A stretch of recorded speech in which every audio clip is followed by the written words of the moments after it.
How is your brother?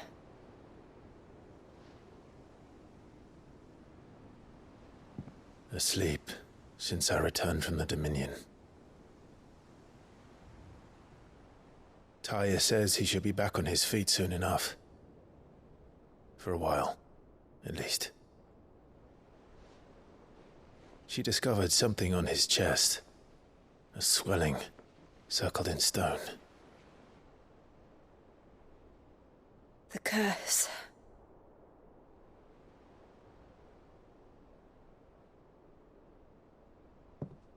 For every mountain we climb, another rises up to greet us, doesn't it?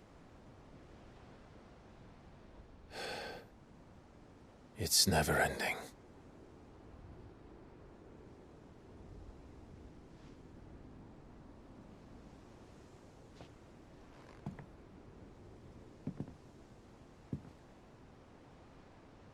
Even the sky seems to have grown tired of it all.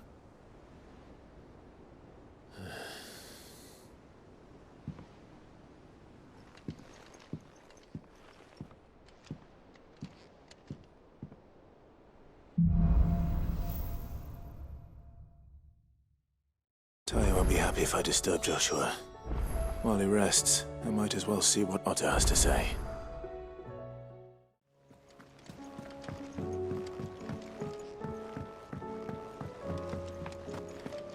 What do you make of them skies, then? Otto, how fares the realm? The realm? Oh, she's just fine. As long as you look past the fat storms out mother crystals and her skies are a roiling cesspit. And Gav? He's with your uncle in the Free Cities, helping Mid with her project. Sent an owl their way the moment the winds turned foul. Still waiting on a reply, though. Do you have any good news? Well, that depends on your definition of good. All right, fine. What do you suggest we do? Oh, no, I'm just the messenger. I leave the scheming to those more suited to the task. Could be that Lady Vivian and Old Tomes have their own thoughts on the current state of things. Could be that they don't. It certainly can't hurt to ask. I suppose not.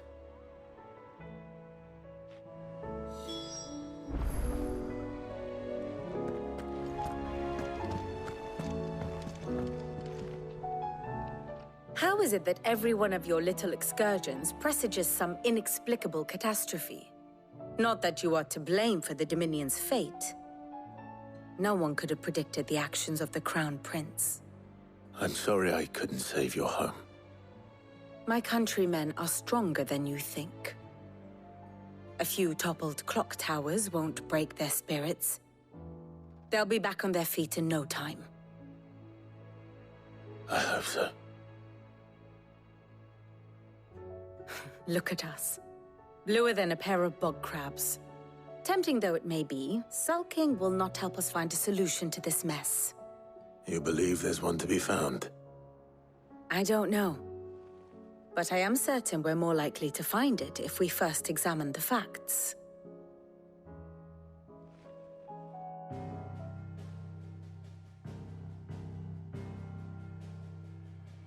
Beneath these darkened skies, fear and confusion reign over Valisthea.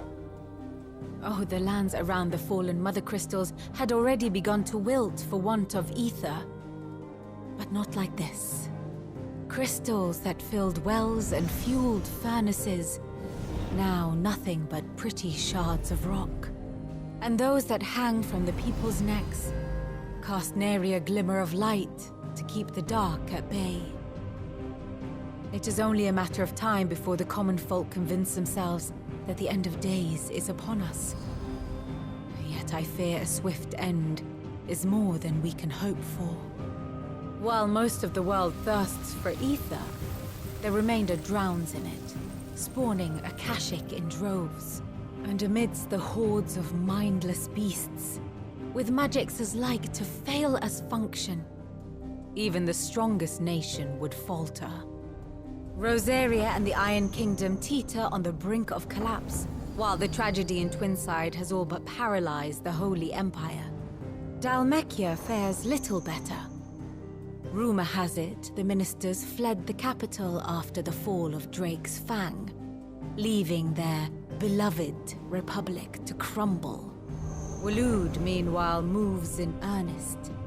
The Einherjar has been sighted off-storm. The world, in short, is in chaos. It would seem our civilization was nothing but a castle of sand, to be washed away at the whim of the waves.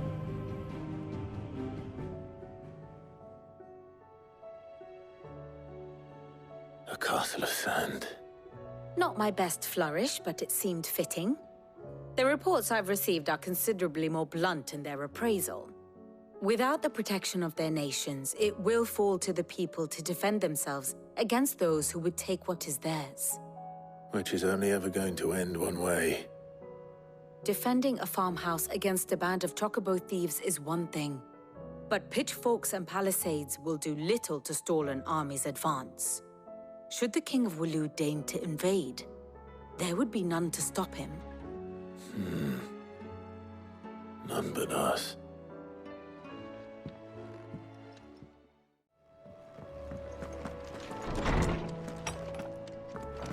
Is a storm coming, Sid? Will there be thunder? Let me guess. You're here about the skies. Is there anything you don't know, Lawsman? It doesn't take a court astrologer to augur the obvious. As for what has disturbed the heavens, that, I believe, is a question the Fallen might be better placed to answer than I. And on the 6th day did the gods tear the sun from the firmament, visiting darkness upon their prideful sons and daughters. But I dare say you remember your childhood lessons on the sins of Zemeckis only too well. You think they're connected? That Ultima was one of the gods responsible? Well, he has certainly exhibited powers that we mortals would associate with the divine. There is nothing divine about him. But he wouldn't be the first god of whom that could be said, now would he? Yet for all the fairy tales that tell of the sins, there is almost nothing in the way of actual historical accounts.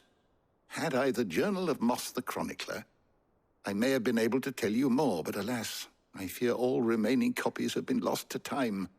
You will forgive me, I hope? Certainly not. Because there is nothing to forgive. Even without this journal, you've provided us ample wisdom. And we will always be grateful for it. Perhaps Otto will be more inclined to share his thoughts when he hears what the others had to say.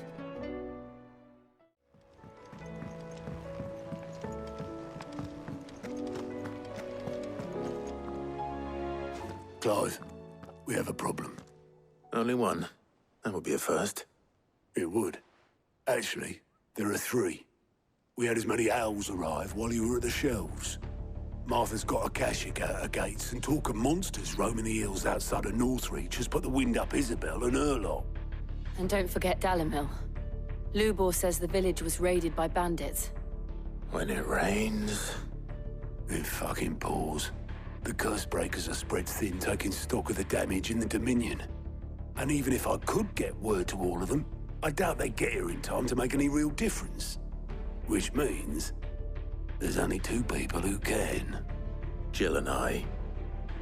Let them know we're on our way.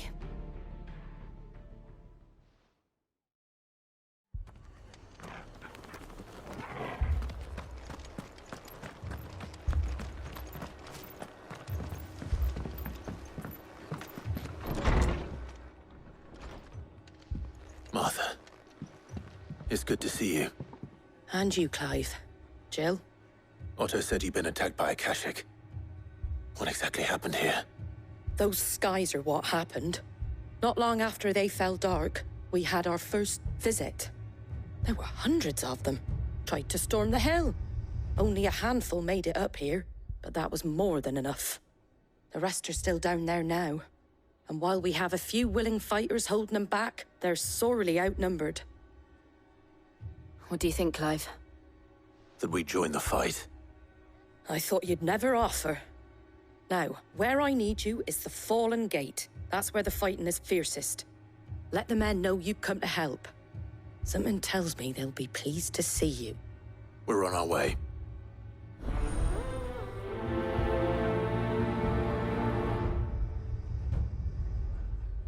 Do you think there are as many as Martha says? More.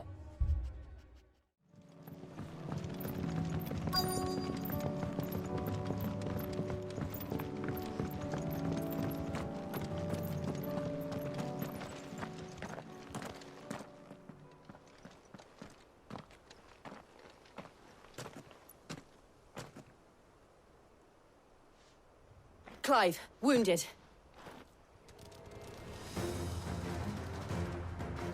We deal with the Akashic first.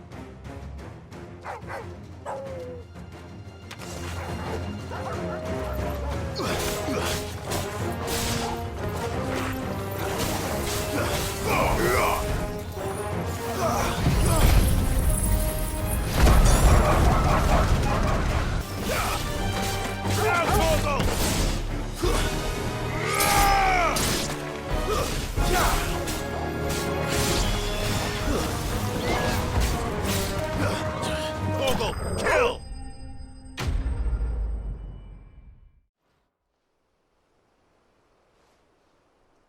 These men don't have the look of hired swords.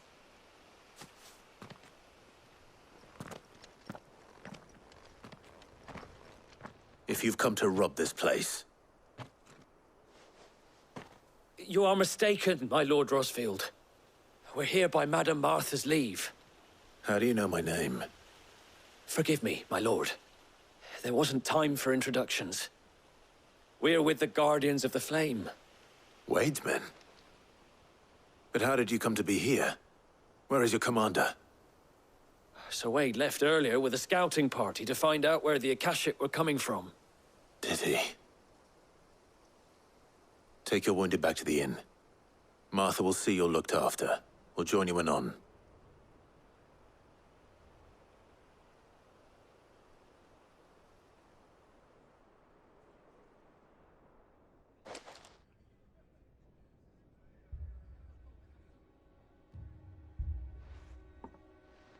And to think you took them for thieves. A fine reward for holding off the horde, that is. When did Wade and his men arrive? Not long after Rosalith fell. The Guardians asked me to shelter some of them that had lost their homes. They were making ready to leave just as the skies turned, and we agreed it was best we stuck together. Martha! Trouble! The scouting party's almost at the lift, but they got a pack of Akashic snapping at their heels! And they've got wounded with them! They're not gonna make it! Damn it all. We'll worry about them, Martha. You look after everyone here. If any can still fight, send them to the lift. I will. You two be safe now. Mad dogs. The lot of them.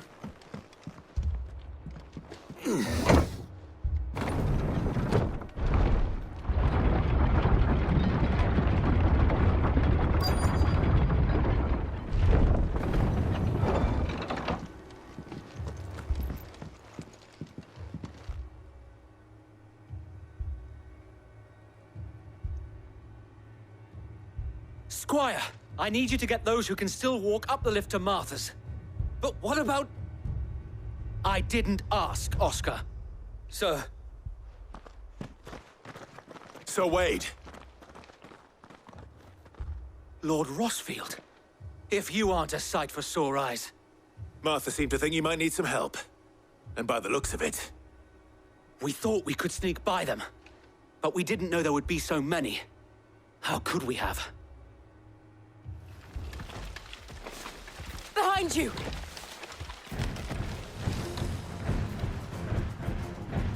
Damn it! We need to get the injured to safety. Do you think we can hold them off? We can certainly try. Are you with us, Sir Wade? Always. Then let's do our duty.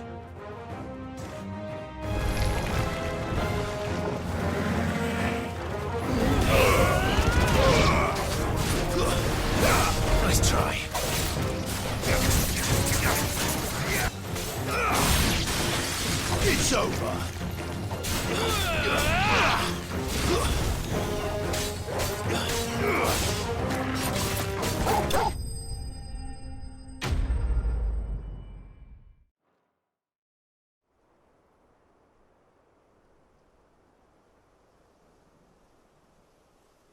Is anyone hurt? I don't think so. And yet again, you've pulled me from the flames. It's just a pity I keep walking into them. You've never been one to shy away from danger, Sir Wade. Like any shield worthy of the name. I see you're all in one piece. Martha! Is something wrong? The lookout saw smoke coming from down Eastpool way. Too thick to be a hearth. A second horde. Feel like finishing the job. Always. Jill and I will make for Eastpool. You'll need to move the injured without us. Don't you worry about them. The moment my men are safe, I'll follow. Good luck.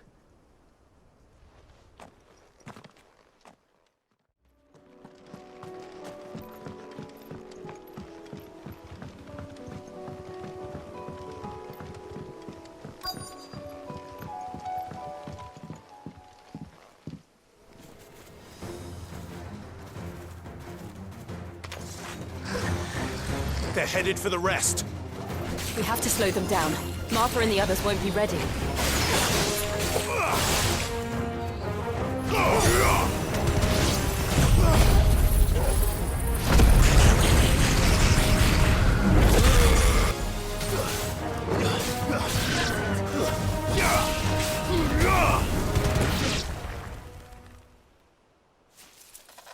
Something's coming. Apologies, my lord. Did I miss anything? Only the first round, Sir Wade. Shall we?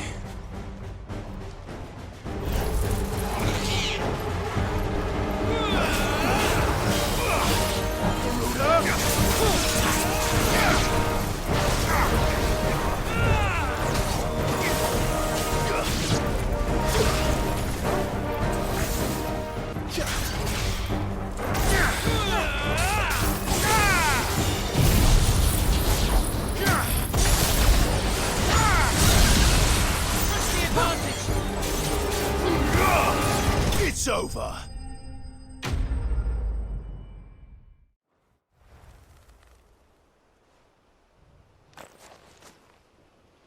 Do you see any more?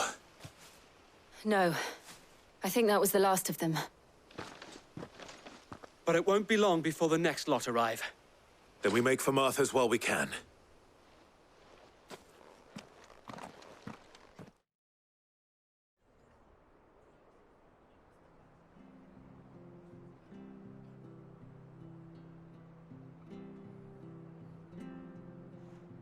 What did you find out there? The same as Sir Wade. Scores of Akashic. Well, wherever they came from, they're gone now.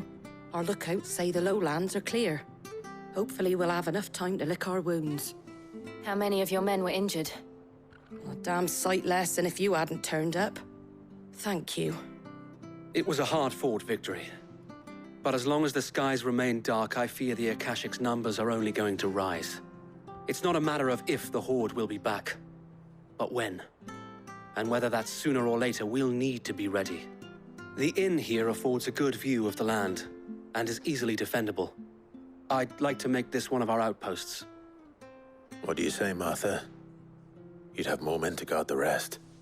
Well, when you put it like that, of course they can stay.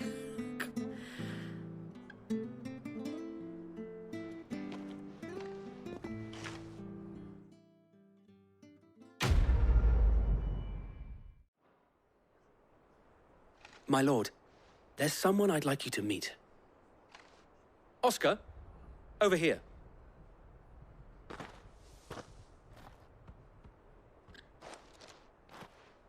It is an honor to make your acquaintance, Lord Rossfield. I am Oscar. Oscar of House Murdoch. Murdoch? I wasn't aware the Lord Commander had children. Oh, he didn't. But his brother, my father, did. I am Sir Rodney's nephew. Well, go on, then. It's not for me to ask him. Yes, Sir Wade.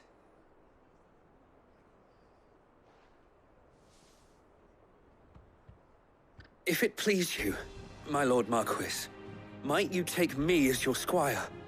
I would learn the duties of a shield from the finest. I'm sorry to disappoint you, Oscar, but I'm a shield no longer. Nor was I ever the finest. And spending time in the company of an outlaw hardly seems a fitting education for one aspiring to take his oaths. My Aunt Hannah once told me that a man is not defined by his title, but what he does in its name. You have accomplished much since taking on the mantle of Cid, winning no little honor in so doing. And I would sooner serve under an honorable outlaw than an unworthy shield. Not that Sir Wade and the other Guardians are... I mean to say that, they're... It's all right. We know what you mean. There is only so much the boy can learn from me, my lord. But a squire... Would that really be so bad? You were a squire once. And I'm certain Sir Rodney would approve.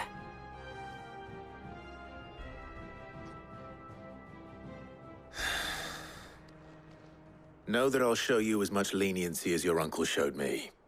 I would not have it any other way.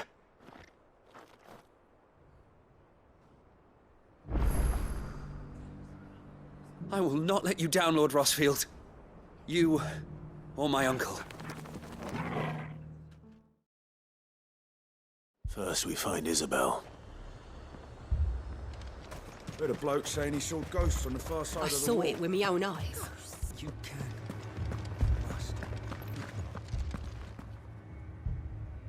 My lord. Milady. We received the dame's message. There have been sightings of strange creatures, I understand. With the blue eyes. Yes. Like a Kashik, but different. They've taken so many. I've lost count. Akashic, but different. Ultimus thralls. And what of your mistress? Is she here? Oh, no. She went to the garrison to ask what they were planning on doing about all this. Then we'll look for her there.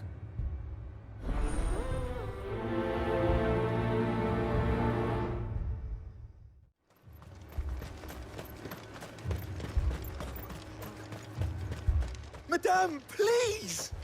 Half the garrison's been slaughtered by those things. We lost the captain this very morning. We've tried requesting reinforcements, but there's been no word from the capital or the Dominion in days! What more would you have us do?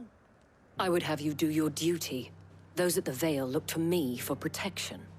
And protect them I shall, because they are my charges and that is my duty. In case you have forgotten, the people of this town are your charges. But more than that, they are your people. Your sisters, your brothers, your lovers. So you have a choice. Lay down your sword and watch as they are slaughtered, or take it up and do what is right. She speaks the truth, you know. This here, it's all we have. It's all that's left. What we have left is our lives! Do you really want us to lose them as well? Not if we don't have to. Look, there's a cask under the captain's bunk. Let's talk about this over a drink, eh? I'm listening. I'll have a word with him.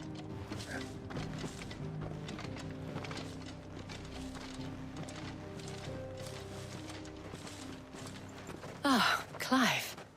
I didn't expect help to arrive so quickly. And sought to take matters into my own hands. It was a noble effort, but I thought you might still need some support. How like you to consider my needs. What we need to consider is where the creatures came from.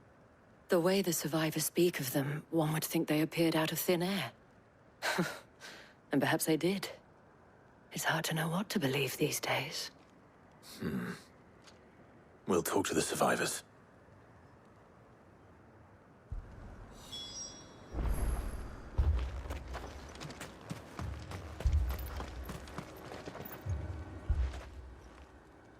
You're a pikeman, yes? What happened? I've got family in Moor. I heard the flood was spreading, so I went to see if they were all right. And a pack of them glowing things found me in the meadow. I ran for my life. I never did get to the village. Leave that to us. But my family... They're still in the capital. I'm sorry, darling. I truly That am. thing? Did you see the creatures that attacked you? Creatures? Yeah, They came out of nowhere. They went for Joseph first, then me, and then they were just gone. Do you remember where you were? On the road from Oriflamme. We just passed Moor when... Where's my Joseph? It's all right. Just rest now. At least we have an idea of where the thralls might be now. We should head for more.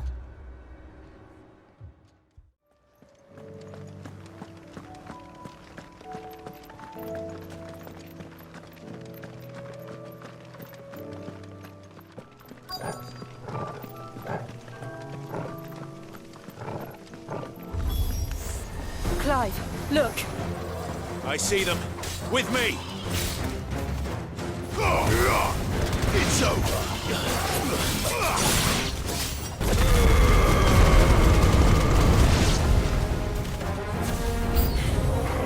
Should I prime? No. Save your strength.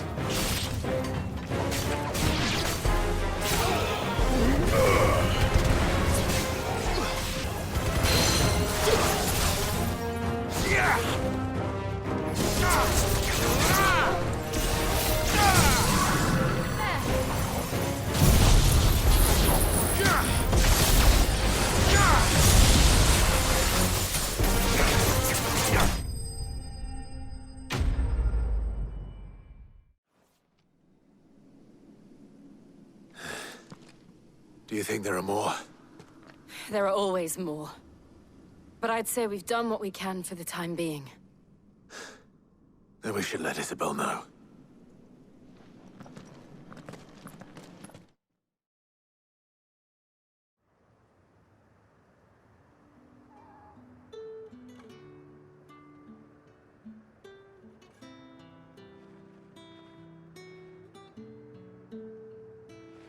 You have the town's thanks. Don't thank us yet. There will be more. Many more. And you'll need to be ready for them. Oh, we shall. Isn't that right, Captain? Yes, milady. The garrison will be ready. Philippe here has convinced most of the men to remain at their posts. For now, at least. Hearing that the Dane would look kindly on any man who committed himself to the task certainly didn't hurt. It's not the most selfless of motives, I'll admit. But whatever it takes, eh? Now me, I never needed convincing. I became a soldier to protect the people I love. And the people I love include the ones standing before me. Handsome and chivalrous. Now, if you don't mind, I have sentries to post. Milady.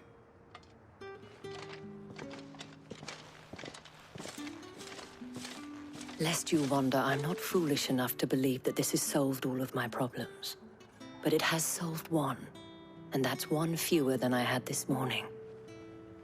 Thank you again, Clive.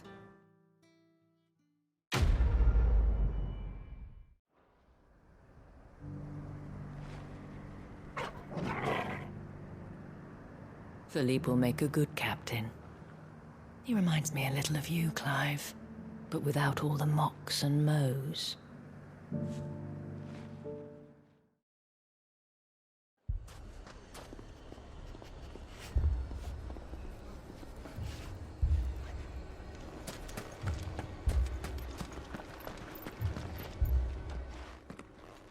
Cid! Your new companion appears much more formidable than your uncle. Should I be worried? You haven't been introduced. Jill, Clive has told me much about you. All lies, I'm sure. Your Stolas said that Dalamil has a bandit problem.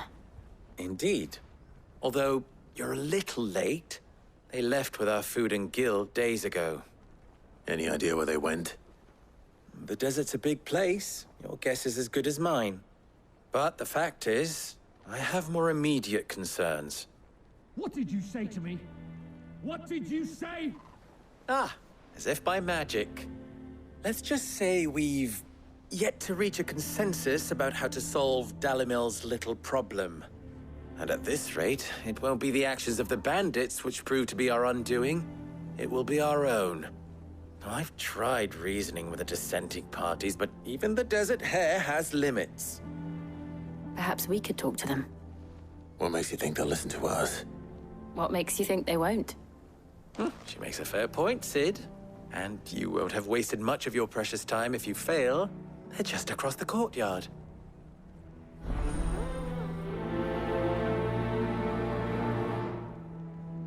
Suppose we just follow the shouting.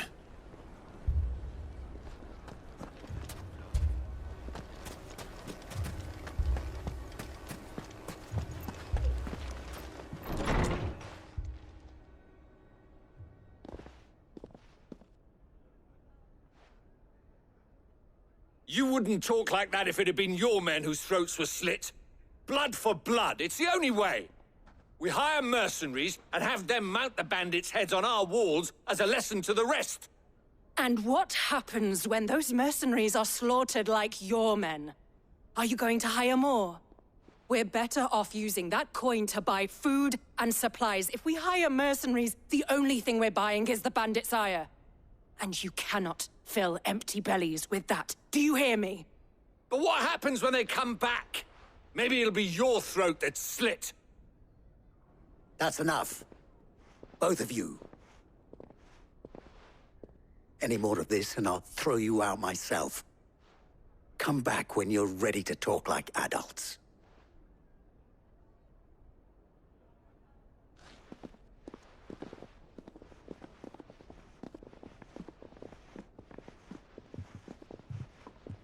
Victor. What's he doing here?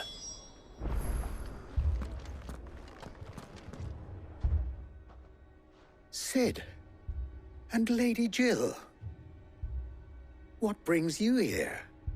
I was about to ask you the same thing.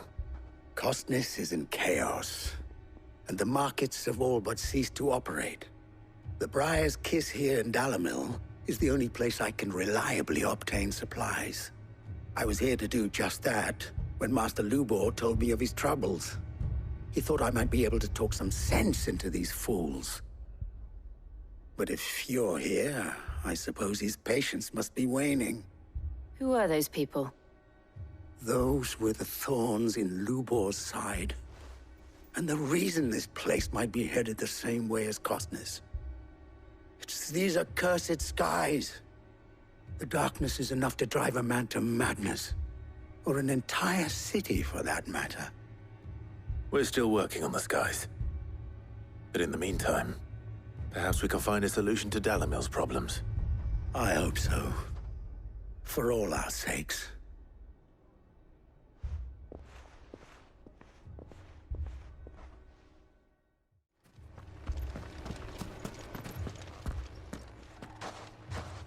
So, you see my predicament?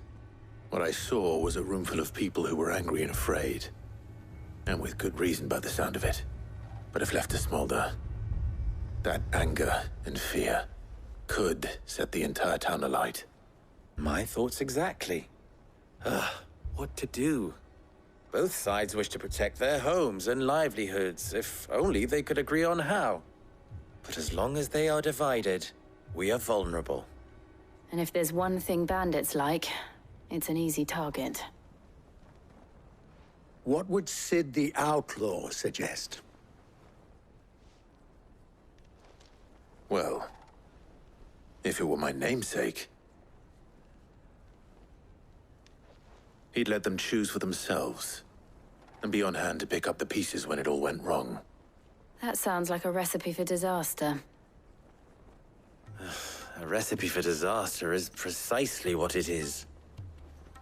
But perhaps that realization would be enough to make them question the ingredients. While it's plain neither Conrad nor Natalie will countenance the other's proposal, it may still be possible to make them doubt their own before presenting them with a third option. And that would be? To pool our resources and save the city ourselves. Why fight each other when all that fear and anger can be directed at the bandits? It appears we have a plan of action. Victor, pay Conrad a visit. See if you can't convince him of his folly. I'll speak with Natalie. As you wish. Your faces are not well known in this town. That may prove useful. Don't worry, Victor and I will do most of the talking. You need only play along. Play along? What he means to say is yes.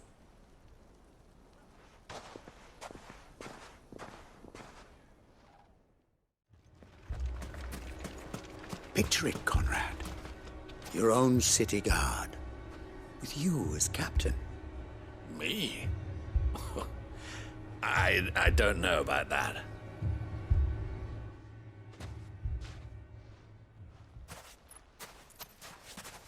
Ah, here she is. The Lady of the Spear herself. Conrad, may I introduce you to Jane, commander of the Red Wings, the oldest mercenary guild in the Free Cities. A pleasure, my lady. The pleasure is all mine. As I told you, I summoned the commander here from Canver to inquire about a contract. Victor says you told him no. That there aren't any men left to hire. Is that true? True as the crystals cracked. Nobles came and claimed every last one worth his salt. And not just from us Red Wings. You know of the 7 high houses. There must be 2 swords assigned each one. Granted, we have a few boys left. If it's boys you're looking for. Well, Conrad, are you saying that Dalamil's finest cannot defend this town better than a gaggle of unblooded striplings? That a band of beardless youths could better avenge the deaths of your brave men than you yourselves? Absolutely not. We'll show those bastards who they're dealing with.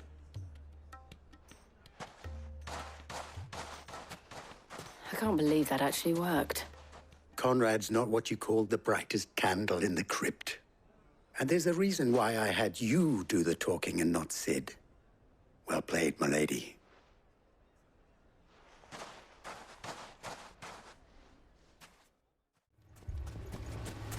I mean, it may still be possible to buy something, and we may yet be allowed to keep it. Yes, but...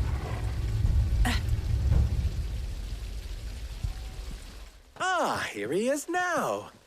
Natalie, allow me to introduce Lord Underhill of Randalar's prestigious League of Merchants. Lord Underhill. At your service. Underhill? I was just telling the good lady of our conversation, my lord, and how you were lamenting the state of the capital's stores.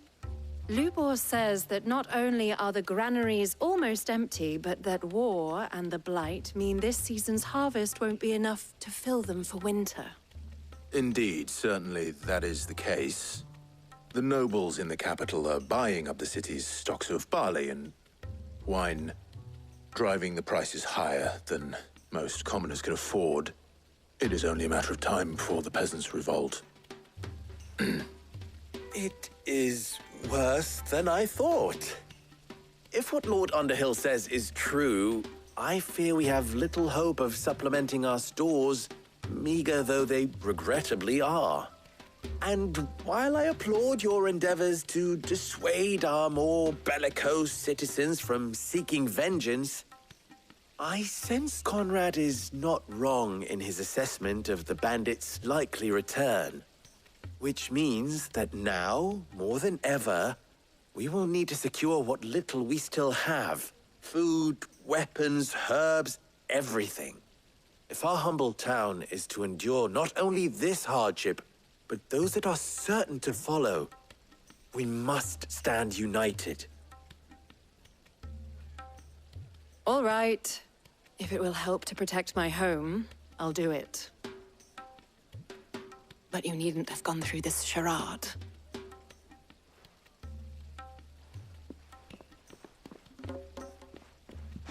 Thank you, Clive. Your performance was nothing if not workmanlike. She saw right through it. I didn't say it was good, merely that it produced the desired effect. Now, my scouts should be returning shortly. Meet me back at the Briar's Kiss, and we shall see what we face.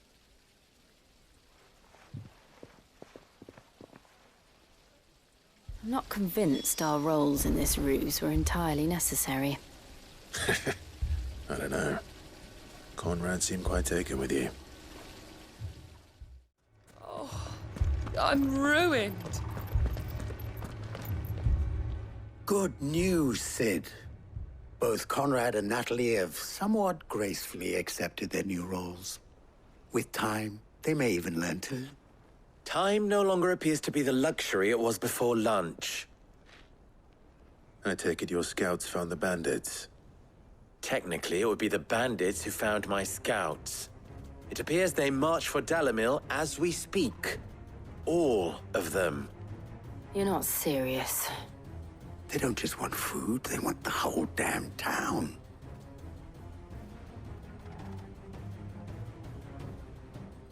I have a favor to ask. I'm told the bandits march in two groups, one from the south and one from the desert, in a move doubtless intended to stretch our already gossamer-thin defenses. Very well. Jill and I will meet those from the desert. But what of the rest? The rest, my friend, the city shall fight. Together. The stakes, I concede, are high. But if this does not unite Dalimil, nothing will. That is a lot of faith to put into those who had their hands around each other's throats but a moment ago. Then it will be for us to see that their hands are kept occupied. And I do mean us. I thought you might say that. We'll hold them off for as long as we can. And we will do the same.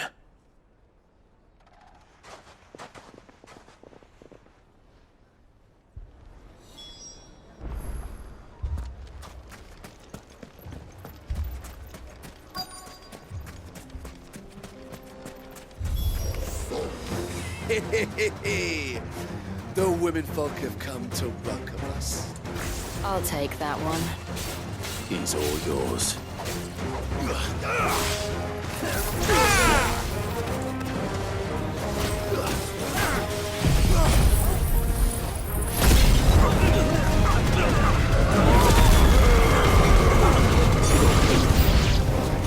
They mean to overwhelm us.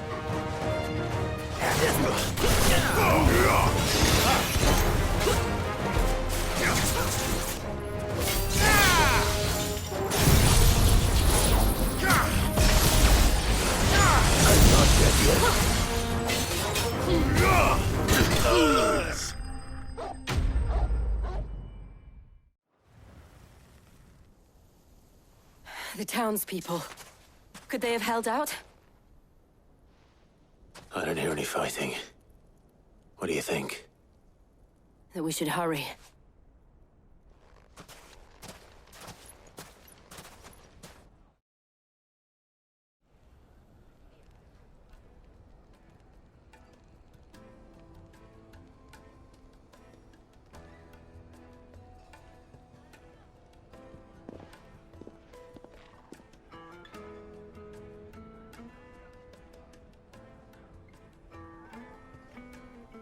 Natalie, I owe you an apology. You did well out there. The inn would have been lost had you not held the line. Without you, there would have been no line to hold. You saved us, Conrad. You saved Dalimil. We all saved Dalimil.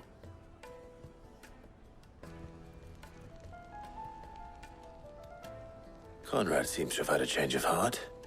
I'd say they both have.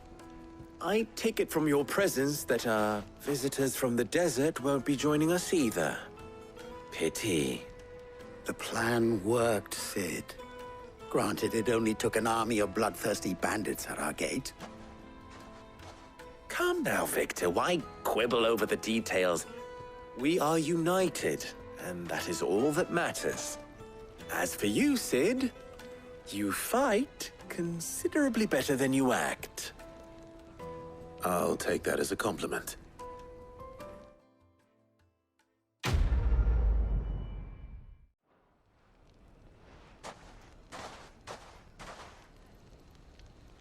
Our friends seem to have things under control. For now, at least. Let's go and put Otto's mind at rest.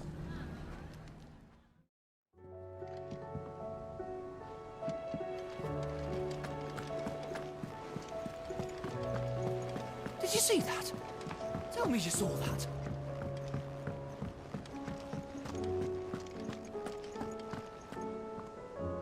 Was wondering when you turn up. Had owls from all our friends thanking you for your timely intervention. How is it you always manage to arrive at just the right moment? Luck, I suppose. Any word on the rest of the realm? Let's see. Storm's still crying out for mother crystals. The nations are still in chaos. And the skies are still the colour of a kick in the kidneys 2 days on. So... Right. Clive, we knew this was going to happen. Well, not the bleeding skies part, but you take my point. Now's not the time to second-guess yourself. Now's the time to visit the infirmary. Taya says your brother's awake. Thank you, Otto.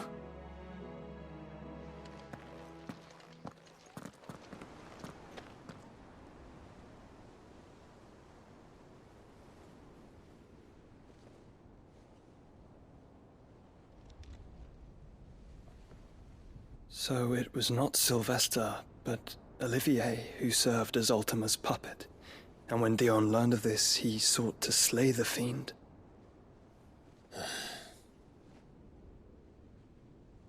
Only for his father to take the spear that would have freed him. Enough to drive a man to madness. Small wonder he hasn't stirred. I would be afraid to wake. Had I but reached out to him sooner, warned him of the threat Ultima posed. But now, both an empire and her prince lie broken. Joshua, what do you know of Ultima?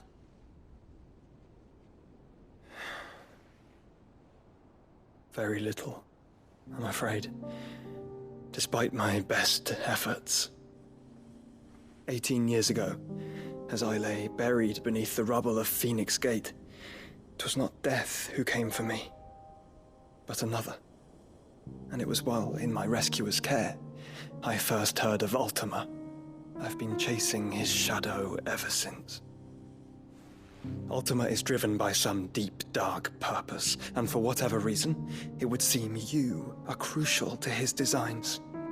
He will stop at nothing to have you, even if that means toppling an empire. But why me? What possible use could I be to such a creature? That is one of many answers that have eluded me. Yet, I am certain of this. It is not mere chance. You were chosen for a reason. All dominants carry within them the might of an icon. Nigh limitless power that is at once acutely limited. I wield fire, and only fire. And I only ice. 8 wardens for 8 elements. But you, Clive. You are different. You're special. Your abilities begin with the flames of Ifrit. But they do not end there. The fact Ifrit can even exist goes against everything we thought we knew of dominance. Perhaps Ultima has been waiting for one such as you, whose potential is truly limitless. I've encountered that thing several times now. If it or he, as you say, needs me, why hasn't he claimed me as he did the boy? were I to hazard a guess, I'd say the two of you are somehow incompatible. His mind not properly attuned to your body. His mind? Mind, awareness, spirit, call it what you wish.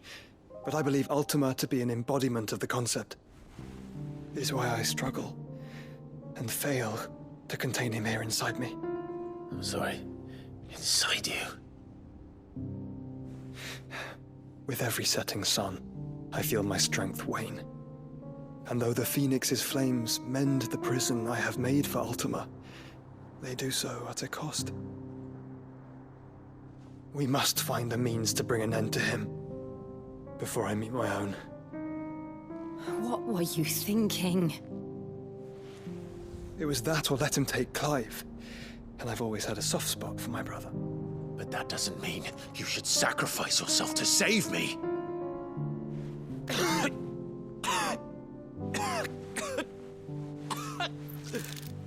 Joshua! Clive! It's Gav!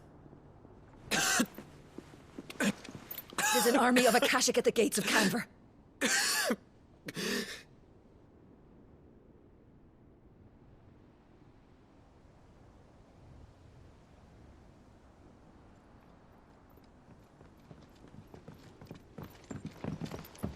Well, what's the short of it? I thought Ty had told you. The capital of the Free Cities is under siege by an army of monstrosities. The city guard are doing their best to stem the tide, but numbers ain't on their side. What of Lord Byron and Mid? Were they able to escape? No, but they're all right for now. They're hiding with Gav at midship. We have to get them out of there. And we shall. Otto, prepare a Stolas. Tell Gav to stay exactly where he is. Understood. Vivian, what's the swiftest route to the Free Cities? That sounds like a question for the map. Look here. This road, through Tabor, should provide the least trouble. Good. What a coincidence. Tabor is exactly where I'm bound. Joshua, bed is where you should be bound. You don't think I told him the exact same thing? Were Tyr not such a talented healer, I would surely have been inclined to agree. But, thanks to her ministrations, I feel I may safely rejoin my attendant, who was to wait for me in Tabor if we became separated. All right, we travel together. Clive! If he stays close to me, he'll be fine. Thank you, brother. I'll look after him.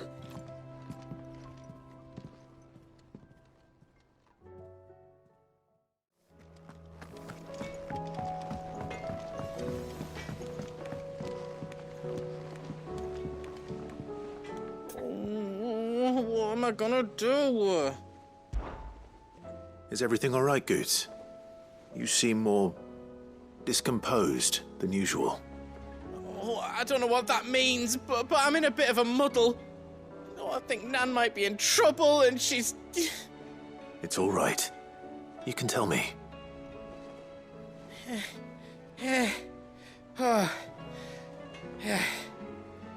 There was a trader came by. One of our usuals, like. Said he'd heard some rotten rumours about her down Dalimil way. Folk are saying she's been selling to bandits and cutthroats and that. I mean, she's fond of a chance to make a coin or two, aye, but she'd never do business with baddies. Especially not the kind who go hurting people who haven't done out. I wanted to ask her about it myself, but I'm scared she'll give us a tongue lashing. She'd never give your tongue a lashing, though, would she? Don't worry. I'll speak to her. Oh, thanks, Clive. You'll let me know what she says, won't you? Of course. I'm sure it's all just a misunderstanding.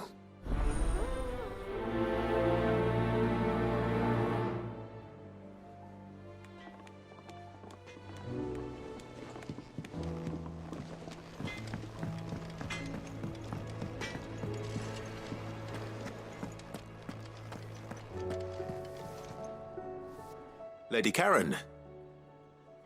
How's business? Not nearly as foul as the weather. You're doing good trade, then? Both in and out of the hideaway? Can't complain. Wait.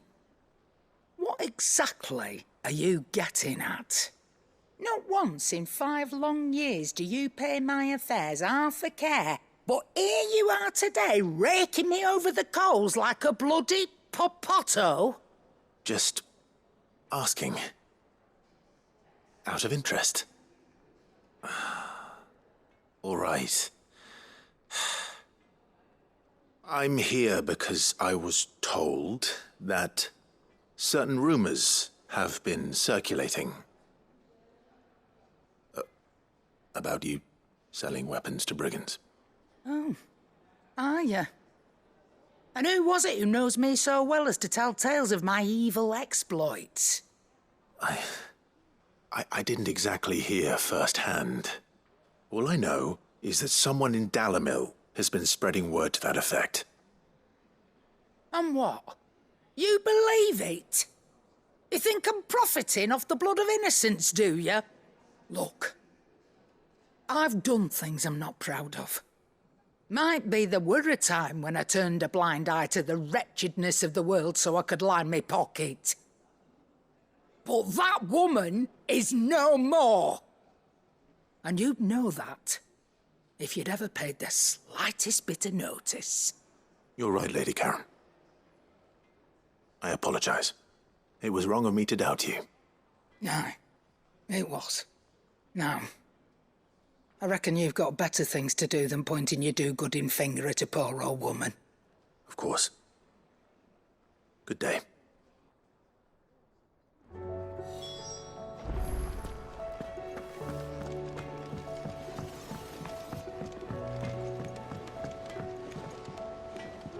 I spoke with Lady Karen. What did she say? That the rumors were unfounded, and that I was a fool for thinking they might hold any truth, along with some other things that made her feelings clear. And while it sounds like she may have done things she regretted in her past, she says those days are behind her. Oh, well, that's good. I knew Nan wasn't caught up in out bad. But why would people say she was? What did she ever do to them? It's not right. No, it's not. But people do things for all sorts of reasons. Perhaps we'll never know. Well, I'm going to find out. That trader, he said they were all talking about her in Dalimil. So that's where I'm going. I'll find someone who'll tell me, you'll see. Are you sure that's wise? Whoever's spreading these rumors means Karen ill. Oh, right. But that's why you'll be coming with me, isn't it, Clive? I suppose it is.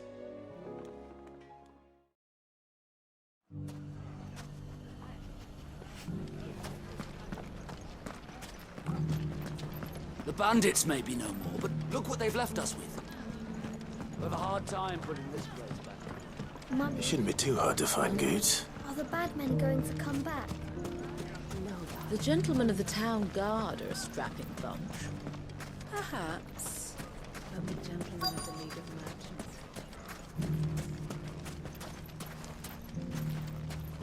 Could be I know something more. What's it worth to you? I've got 100 gil and a chocobo feather. Clive, listen! I found someone who says he's heard the rumours about Nan. Have you? Go on. Tell him what you told me. All right. It's like I said. A wizened old crone by the name of Karen's been selling steel to whoever'll pay her price, be they knight or knave. Says the more swords and spears she puts in people's hands, the more war they'll wage. And the more war being waged, the more call for swords and spears. And who will they all turn to keep them in steel? Why, the good Reaper herself. And you've seen this Reaper at work? Aye, it just so happens I have. You'll find her right here plying her trade most days. Here in Dalimil? Where exactly? She has a stall here in the market, but if you're not the patient type, you can probably find her at her storehouse on the edge of town. But it'd be a bolder man than me that braved that particular nest of vipers. Feeling bold, traveler? I hope so, for your sake. Now, if that's all, I have places to be. Sorry to have kept you. You don't think Nan's the Reaper, do you? Not unless she's discovered the secret of how to be in two places at once. Eh? What do you mean? Lady Karen hasn't left the hideaway in weeks. So who has been running this stall he spoke of? Good question. I'll go and have a look. And I'll visit this storehouse on the edge of town. All right, but be careful, Clive. You too, Goots.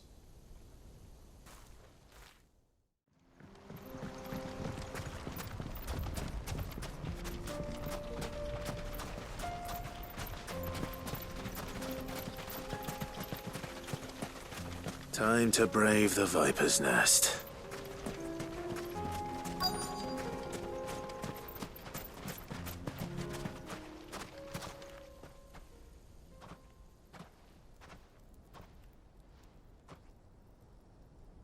Just you, is it? Thought I might have laid it on a bit thick. It was a fairly unconvincing tale. So, what now? That's up to you. Die a slow death, or a quick one. Boys, he's all yours. But that sword is mine.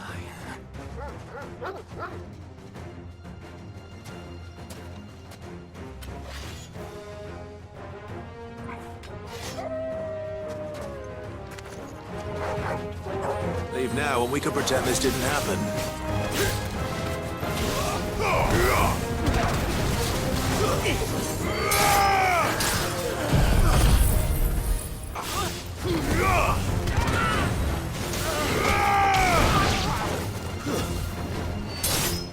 Farewell.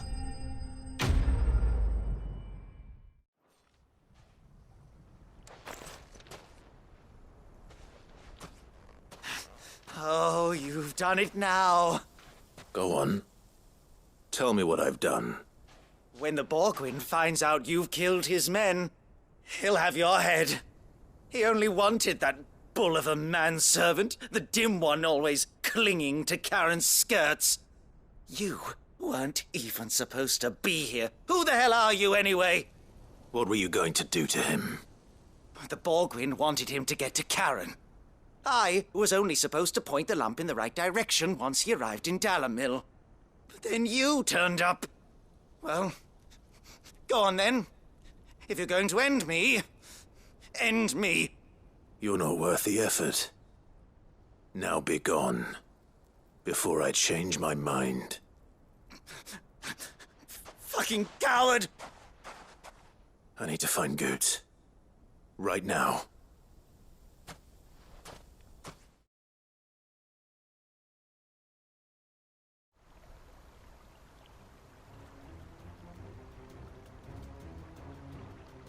Get your filthy paws off me, you naughty-pated lout! Stop calling me names! And stop spreading them horrible lies about Nan! Well, that will be easy enough. For they are not lies. Every last word is true. And she must pay for her crimes in blood. Blood? Goot, are you all right? He's gonna kill Nan! He said she had to pay in blood! After what she did, it is only right. She ruined my life and the lives of countless others. That loathsome harpy's very existence is a crime, and I will not allow it to continue. Goots, was it?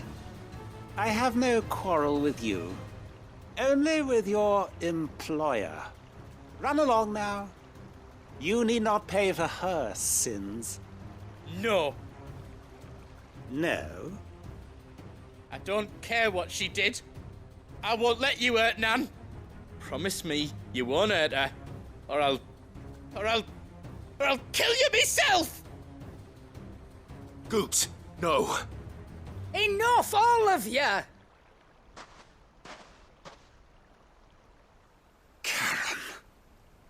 But how did you?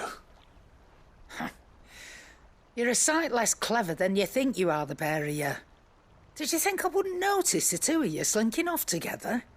Well, the whole thing got me thinking, who in Dalimil might bear me a grudge? And a certain snivelling shit I ran afoul of in my fairy years came to mind.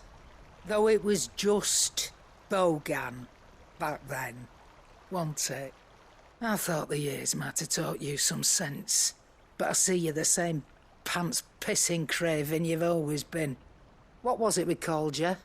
Wet legs? You bitch! Everything that happened, it was all your fault! And now you'll finally pay for what you did to me!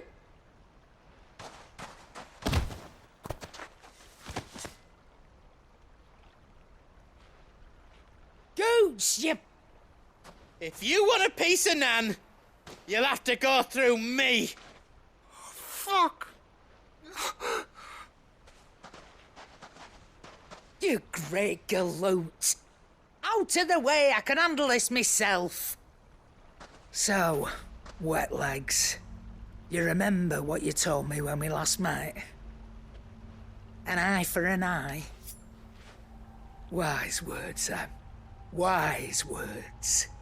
And now, it's time to collect.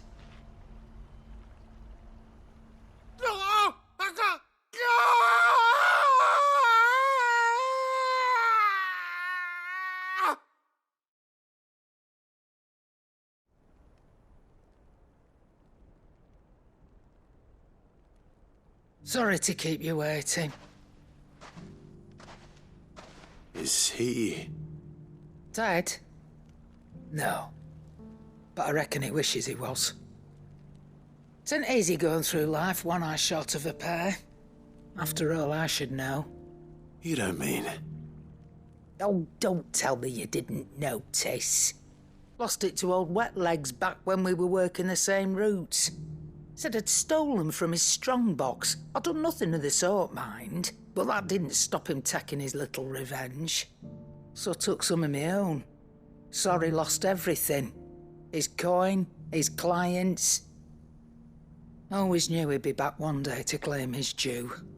But he crossed a line dragging poor Goots into this. He didn't hurt you, did he? No, Nan. Still got all my arms, see? Legs too. But what if he comes back again? What if he does? First we take the other eye, then we work our way down. He'll learn his lesson soon enough. But something tells me the Wet Legs has learned it already. Right. Let's get you back to the hideaway. You've attracted quite enough attention already. Ta-ra, Clive. Remind me never to cross you, Karen.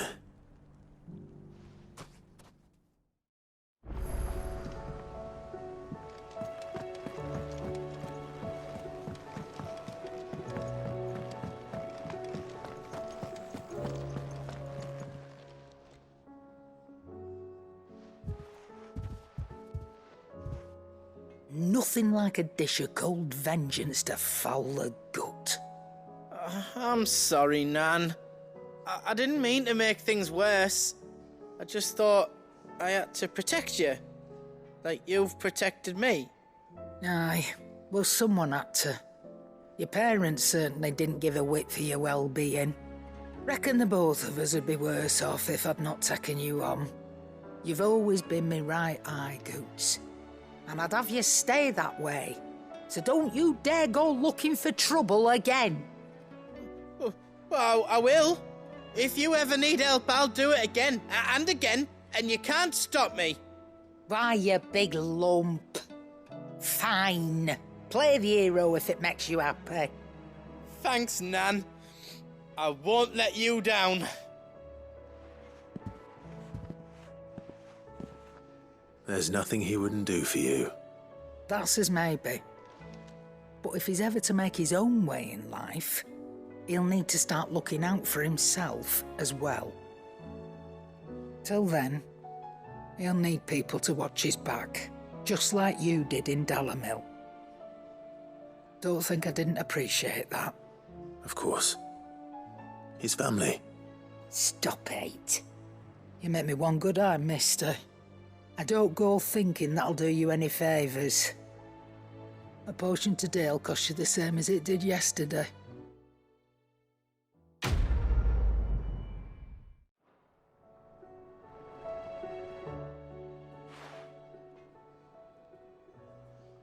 Let me tell you a story, Clive. All right. Them rumours wet legs were spreading. Might be they weren't just tales plucked out of thin air. You see, there were a time when I weren't too particular about who I sold steel to, so long as they paid me the right price. Some women lust after blood, others after flesh, but me, I were always one for gold. And to satisfy that lust, I sold to opposing armies, stabbed my every client in the back, made myself the most hated woman in the twins. But then one day I met a man who made me a different kind of offer. Said he'd give me access to a realm-wide community of like-minded individuals in constant need of steel and sundries. On the condition I sold to him and his alone. Was that the first time you met Sid? Aye. And I fell right into his damn trap. He was true to his word, so I ended up being true to mine. And I soon started making the best profits I've seen since taking up the trade. And all without aiding or abetting any outlaws. Except Sid himself, that is. Told me about his plan to topple the mother crystals, you know. Said that with them gone, the realm would want for all manner of things. An opportunity for the likes of me to mint gil. Why, I reckon an enterprising individual could find himself the richest dam in the twins. And that's when he had me. I emptied my stores that day and moved into the hideaway proper. And the rest, as they say, is ancient bloody history. A dozen years on, and I'm still not the richest dam. Not for lack of trying, mind. But I can say that I have never been happier. You've all shown me there are some things more precious than gil. That there are. So don't you go messing it all up, or you'll have me to answer to.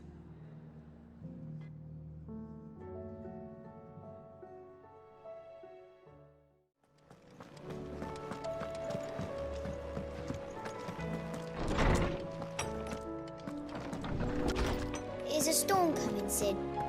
Will there be thunder? Sid, perhaps you can help me solve a mystery. I can certainly try. Who's gone missing this time? It's not who, but what. Mid's scales, the ones she made for her workshop. I borrowed them to teach the little ones about weight, and shortly after the lesson, well, they vanished. My first thought was that they'd taken them off somewhere to play, but when I asked, they swore they had nothing to do with their having disappeared. Which almost certainly means they had everything to do with it. Perhaps a visit from Sid will jog their memories. I think it just might. Thank you. I don't like to imagine that my pupils would lie to me. But if they have, I'll have no choice but to discipline them accordingly. They were in the atrium when I last saw them. As always.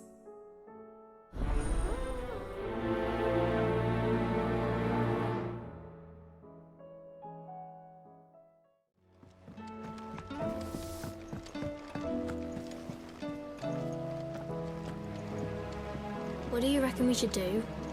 I say we should just tell Miss Shirley. You'll get us all straight. I'm telling you, I can fix them.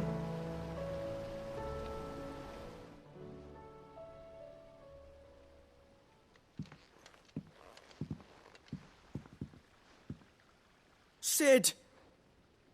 Hard at your studies, I see. And what is that? It's not a set of scales, is it? No. Of course it isn't. Well, not anymore, it's not. Oh! And just how long hasn't it been one?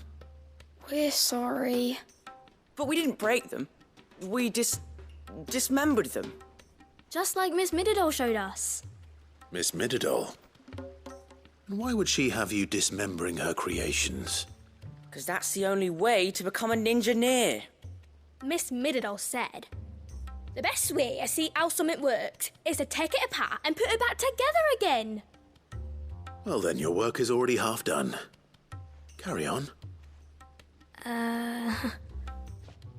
About that. The taking apart was easy enough, but it's the putting back we can't work out. Speak for yourself. The heavy thing goes at the bottom. Then...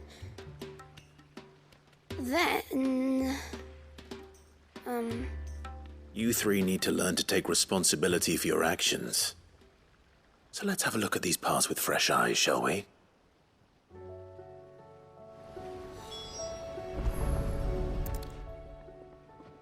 All right.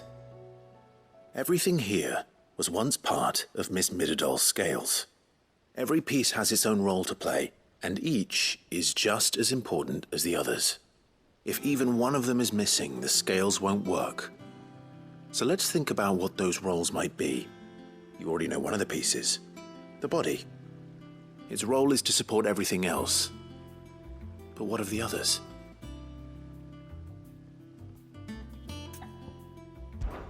This is called the arm. Why do you suppose that is? It doesn't look much like an arm. You're right. It looks more like a wing.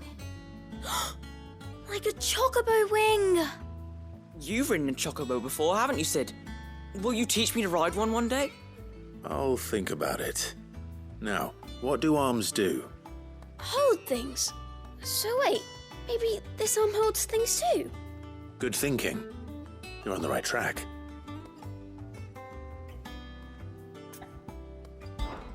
These round parts are called the pans. You all know what a pan is, don't you? I do. Molly uses them in the kitchens to fry bangers. But these aren't for frying bangers, you idiot. They're for weighing stuff. But what if I wanted to weigh Goots? I don't think he'd fit on that little thing. Probably not. What are the chains for? Holding the pans up? Well spotted. Which means something must hold the chains up in turn.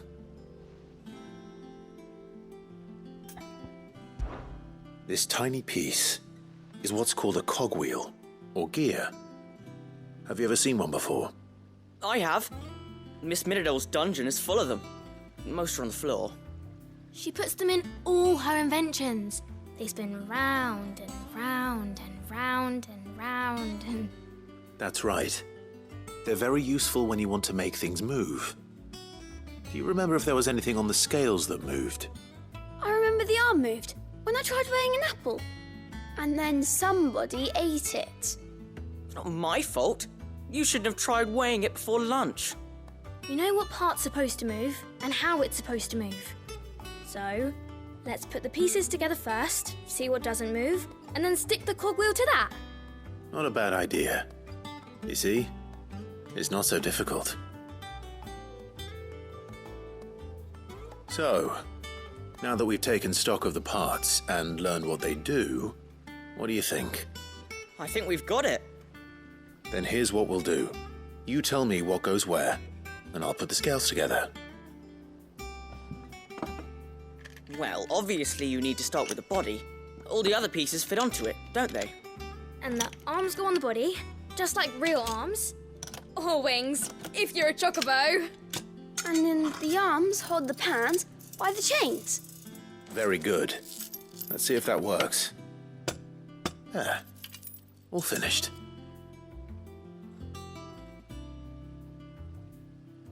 Yes! We did it! Well, with Sid's help. Oh, I just put the pieces together. It was you three engineers who showed me how. That's right. We're Miss Mididol's hairs. Her hairs? Yeah. Hairs for the future. she's showing us her secrets now so we can help out the hideaway when we're older. What do you think, Sid? Are you almost ready? With a little more help from Miss Midadol and Miss Shirley, I'd say it won't be long at all. You hear that? It won't be long. Until then, though, do try to be honest with Miss Shirley.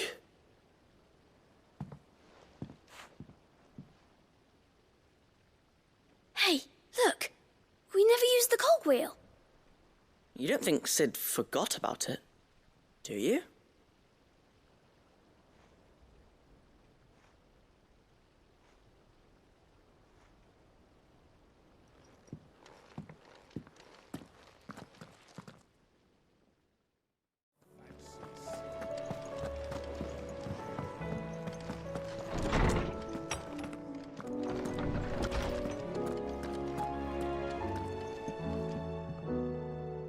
Well, did you solve the mystery? It was as you thought. The children had the scales, or the parts of them at least. They dismantled them to see how they worked. Oh, no, Mid will have my head. Thankfully she won't. This might even have been her idea. Although I was the one who ended up teaching the lesson. I'm so sorry, Sid. I know how busy you are. I shall see that the children are properly punished. Please, there's no need. Mid seems to have taken the three of them under her wing. She's even calling them her heirs. She'd have them follow in her footsteps. And her father's. I see. Sid, do you know why Mid has been spending so much time at the hideaway of late? She told me it was because her studies have been interrupted by events in Canva. Is that not true? No, it isn't. The university offered her a commission. In exchange for full tuition, room and board, they asked her to oversee the design of several new war engines. To anyone else it would be an opportunity, but to Mid, who lost both her parents to war, it was a bitter pill. One she was none too keen to swallow. But that should come as no surprise. She's only ever cared about bringing people hope. The very last thing war can be said to do. Which explains her heirs. She's working to give them a better life. And so should I. What's the odd engineering lesson? Oh, you've given them far more than that. And I'm sure they're very grateful.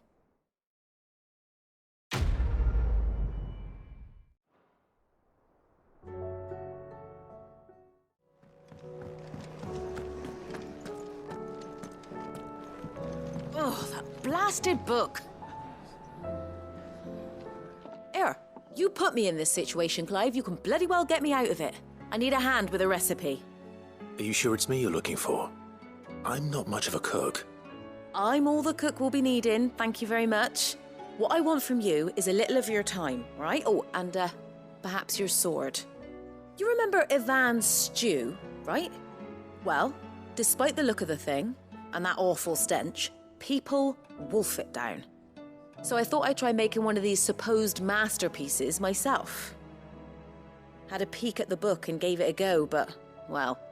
It wasn't as straightforward as you'd hoped? Ivan had the same problem. Yeah, but this is my blooming kitchen, and I will not be outdone. So if you don't want to be seen as playing favourites, I suggest you lend me a hand. I've never been one to play favourites, Molly. And I would be only too happy to lend you a hand. So, what's on the menu this time? A fried mortress of skyworm. That's one heck of a name, innit? Recipe seemed easy enough to an old hand like myself. Thought I'd followed it to a T. Only, turns out skyworm livers and drake's mint are not what I thought they were. At least I hope they're not, given the rancid mess they made. Ivan said the recipes in the culinary pilgrimage date back centuries. Who's to say the ingredients even exist anymore? Well, that's a question for a scholar, wouldn't you say? Perhaps you know of one? Kindly old fella who haunts the shelves, maybe? Fine. I'll go and speak to Harpocrates. Perhaps he'll know something. And if he does, I'll see if I can find your ingredients for you. You do that. Lest we forget, you've got a reputation to uphold.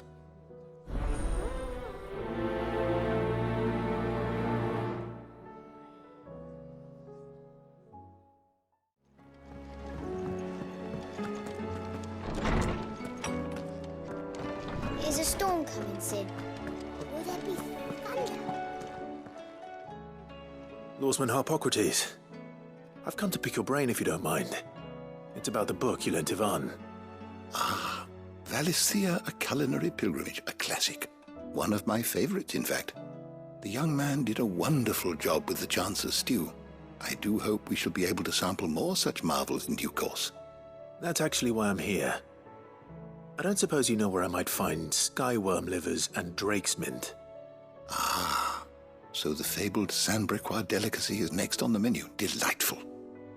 The descriptions of fried mortress never fail to make my mouth water. Now, skyworm is a somewhat antiquated name for the wyvern, their ground livers being the paste from which the mortress is made. Dragon livers. How very Sandbrequois. One would have thought the disciples of Bahamut would have a touch more reverence for their icon's brethren, but apparently not. I believe the specific dragon the recipe demands is the blueback wyvern, said to be the very color of the sea beside which it resides. So we know where to look for our liver. But what about the drake's mint? Saint's bonnet in contemporary parlance, a herb which grows along the North Reach coast. I gather that one can locate the cheerful yellow flowers by their heady scent alone, so I'm sure you'll have no trouble finding them. I may add that people once believed game was best served with the flora that sustained it in life, in which regard fried mortress of skyworm is undoubtedly a typical dish of the time. Meaning that if I find one, I find the other. To Northreach, then. Best of luck, Clive. And do save me a bite once the dish is complete.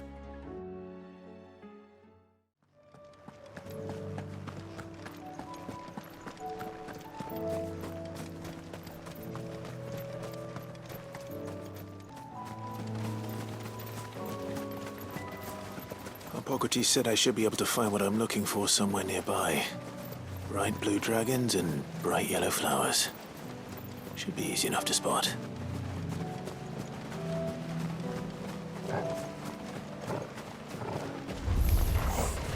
This must be our wyvern.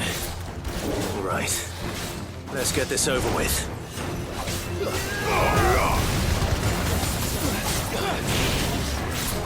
Nice try.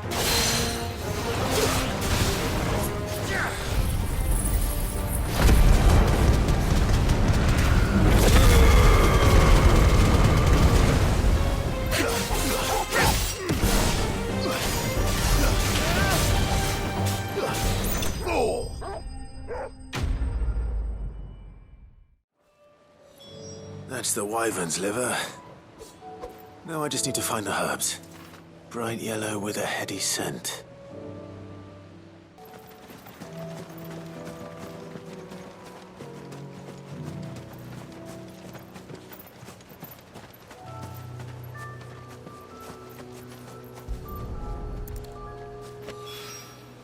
I think that's everything Molly needs to resurrect her recipe.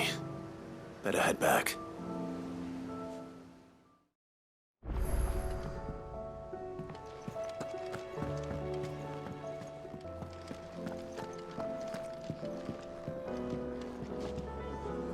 So, did you have that word with Tomes then? I did, and he was as helpful as ever. He told me exactly where to look, in fact.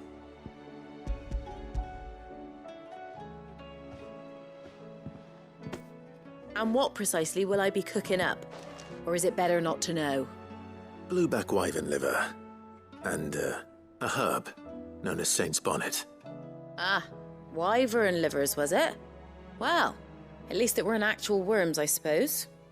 Now then, you stay right where you are. I've got some cooking to do. Let's hope these grand old chefs of yore knew what they were on about.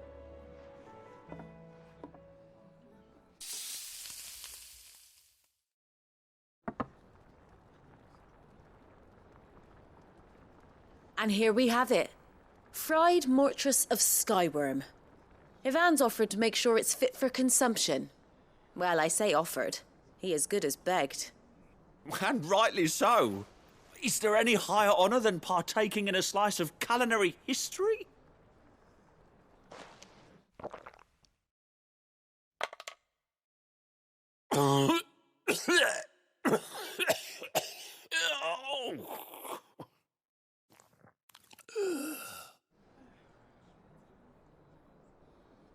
So, not fit for consumption then? What witchery is this? The crackle of the crust gives way to an almost violent richness. Yet, it is the piquant kiss of the saint's bonnet that tames this savage dish.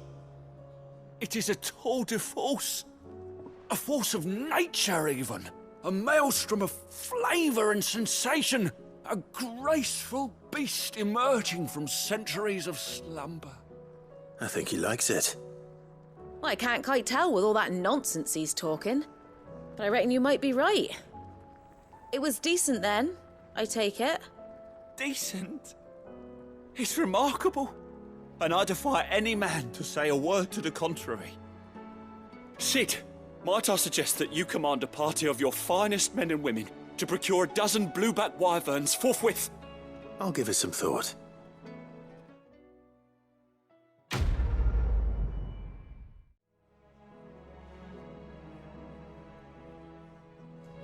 It seems the hideaway's lost its appetite.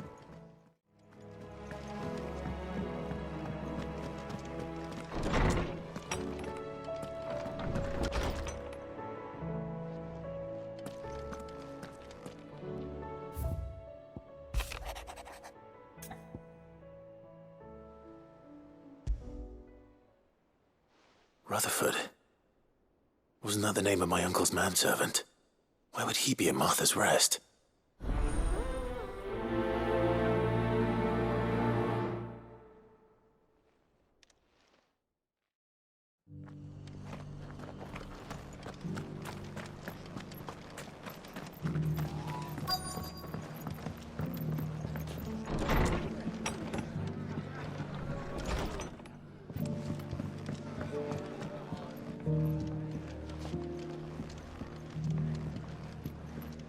My lord Marquis, is that you? It is you. Then you received my letter. I am Sebastian Rutherford, chief steward of your lord uncle's estate. Of course. We met once before. Yes, my lord. Thank you for coming. And what was so sensitive that you couldn't put it in writing? 1,000 apologies, my lord. I did not mean to offend. I merely... It's all right. Continue. I am here at Martha's Rest, at the behest of your lord uncle, tasked with learning what I am able of the realm's current state of affairs. And what I have learned is grim. The fall of the Mother Crystals has left Storm in a state of utter disarray. The subsequent darkening of the heavens has only made things worse. Akashic attacks, once unthinkable, are now commonplace. The gears of governance have ground to a halt, and without a steady hand on the tiller, the realm threatens to drift into utter chaos. Your lord uncle, however, believes there is a way to avoid this fate, and is determined to see it set in motion. That sounds like quite the undertaking. It is. Hence my having enlisted the aid of several colleagues serving the 7 high houses. Alas, I have lost contact with 2 of those colleagues already.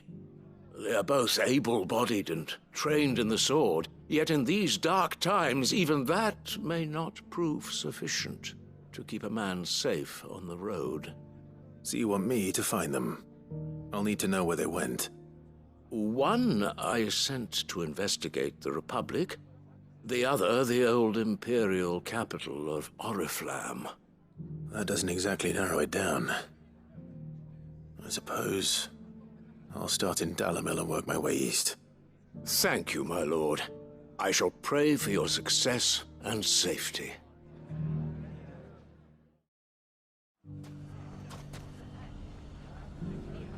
It's not going to be easy finding one man in an entire republic. Let's hope someone here's seen something.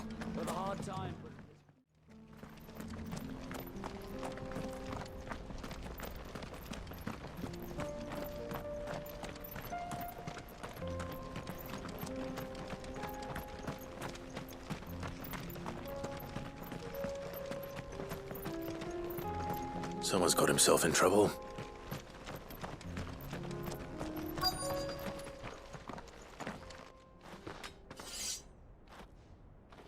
I don't see your master here, so you can start by giving us all the coppers in your purse. I already told you, I have nothing. Then maybe we'll take that pretty outfit and the steel you're wearing. Please! These men are trying to rob me! I'll deal with this. Thank you. You that one's master, then? If you'd kindly pay the coin he owes us, we can pretend you didn't draw your blade on Republican soldiers. Or you can go back to your garrison and I won't report you to your captain.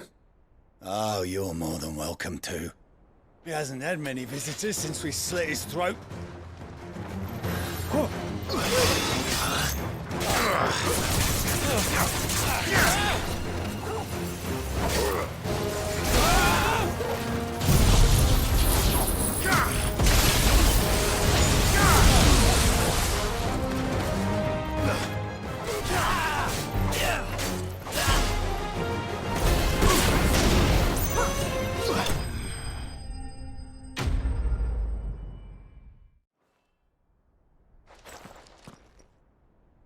I'd expect as much from Hugo's faithful, but these were men of the fist. Much has changed in the Republican army since they lost their rock. You've seen this kind of thing before, then? Many times. I was sent here to observe the situation. You're one of Rutherford's men. He sent me to look for you. Well, then you have my thanks. I fancy I could defend myself against one, perhaps two, but a whole regiment. I arrived in Dalimil several days ago, but when I called upon the captain of the local garrison to make inquiries, his men confiscated my effects and locked me in a cell. The captain is no more, and his men make the rules now. Fortunately, I was able to bribe my way free, only to be stopped again by those soldiers you so kindly dispatched. What of the Fist's central command? Surely they wouldn't allow such lawlessness amongst their ranks. I would imagine they are unaware of it. Most of the army has fallen back to the capital and hunkered down behind her walls. Those who weren't recalled now rule the fringes unchecked, answering to no one but themselves. Then it's worse than we imagined. You should return to Rosaria. It's not safe here. I'll find a caravan heading north. You won't mind if I borrow one of these soldiers' coin purses?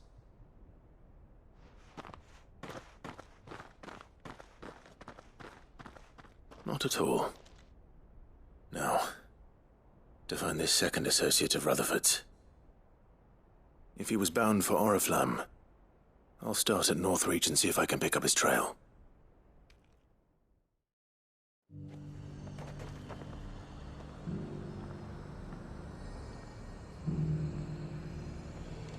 There's a lot of road between here and the capital. Rutherford's man could be anywhere.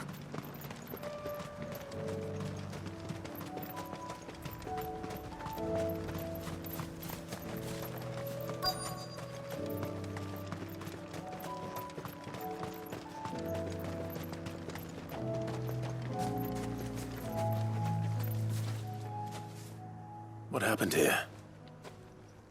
If you're with the others, they've already relieved me of my belongings. I'm not. I'm looking for someone who was sent here by a man named Rutherford. And then you found him. I'm Alistair Rockford, attendant to the Lady Ariane of House Wellesley. Of the 7 high houses of Rosaria. It's been a long time since last I saw my great-aunt. Is she well? My Lord Marquis? Yes. Yes, she is. The Lady Dowager has granted me leave to assist your Uncle Stuart. I was on my way back from the old capital when I saw some villagers being robbed on the road here. Bandits?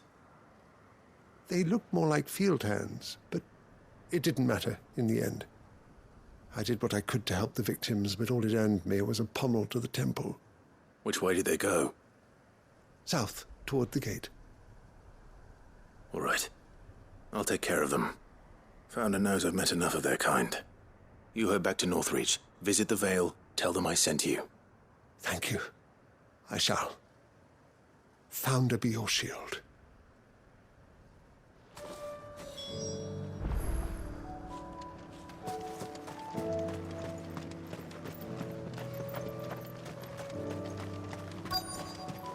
They just couldn't resist, could they?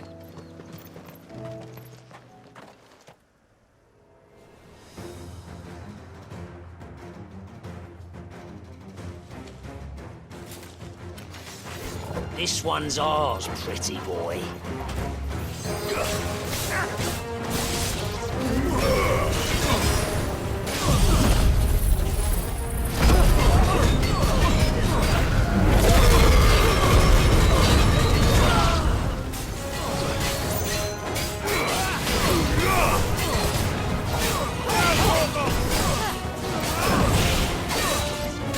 It's over.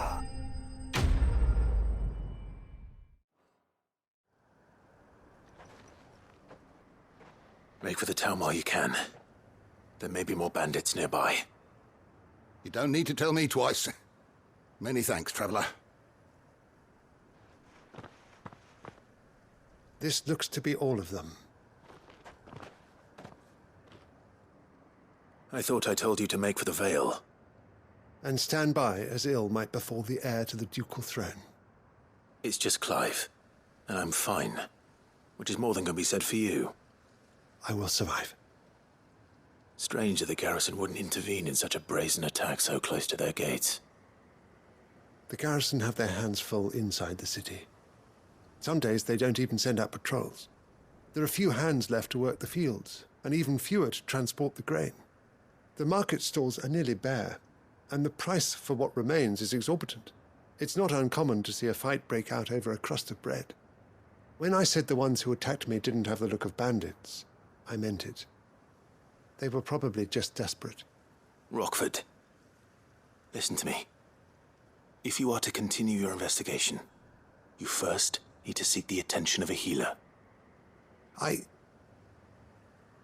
Of course. I shall return to Northreach right away. But allow me to thank you first.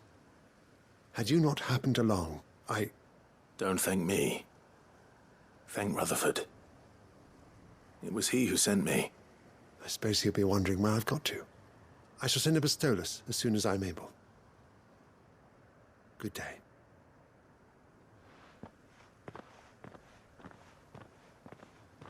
My uncle certainly has his work cut out for him. If it isn't already too late. I should go and tell Rutherford that his colleagues are still in one piece.